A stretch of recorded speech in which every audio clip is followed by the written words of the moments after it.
A person is lifting stones and placing them on top of a table. She lifts them slowly, one at a time. State 2 ways in which she could increase her power. ಯಾರೋ ಒಬ್ಬರು ಇಲ್ಲಿ ಕೆಳಗಿರೋವಂಥದ್ದು ಕಲ್ಲನ್ನ table ಮೇಲೆ ಇಡ್ತಾರೆ, ನಿಧಾನಕ್ಕೆ ಇಡ್ತಾರೆ. ಅವ್ರ power ಹೇಗೆ increase ಮಾಡ್ಬೋದು ಅಂತ ಹೇಳಿ ಕೇಳ್ತಾರೆ.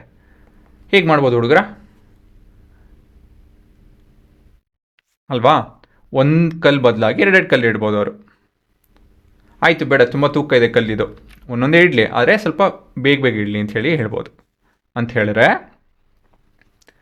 ಅದೇ ಟೈಮಲ್ಲಿ ಕೆಲಸ ಜಾಸ್ತಿ ಮಾಡಲಿ, ಇಲ್ಲ ಅಂತ ಹೇಳಿದ್ರೆ ಟೈಮ್ ಕಮ್ಮಿ ತೊಗೊಳ್ಳಿ ಅಂತ ಹೇಳಿ ಹೇಳ್ಬೋದು ಅಲ್ವಾ? ಸೊ ಪವರು, ಟೈಮು ಮತ್ತು ವರ್ಕ್ ಹೇಗೆ ರಿಲೇಟ್ ಆಗಿದೆ? Power is equal to work by time, ಅಷ್ಟೇ. ಸೊ ಈ ರೀತಿಯಲ್ಲಿ ನಾವು ಹೇಳ್ಬೋದು. ಉತ್ತರ ನೋಡಿ ಈ ಥರ ಬರೀಬೇಕಾಗುತ್ತೆ.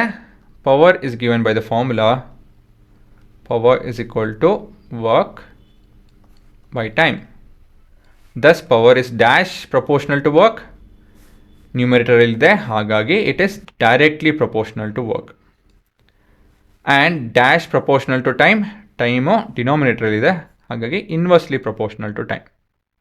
Thus, she can increase her power by increasing her work. That is, she can lift 2 or more stones at a time at the same rate. ನಿಧಾನಕ್ಕೆ ಮಾಡಲಿ, ಎರಡೆರಡು ಕಲ್ಲನ್ನ ಇಟ್ಕೊಂಡು ಮಾಡಲಿ ಕೆಲಸ ಅಂಥೇಳಿ. ಒಂದು ಬದಲಾಗಿ 2, ಇಲ್ಲ ಅಂತ ಹೇಳಿದ್ರೆ 3. Are she can lift 1 stone at a time but at a faster pace. ಬೇಗ ಮಾಡಲಿ ಅಂತ ಹೇಳಿ. ಸರಿನಾ? ಇದೇ ನಿಮ್ಮ ಉತ್ತರ.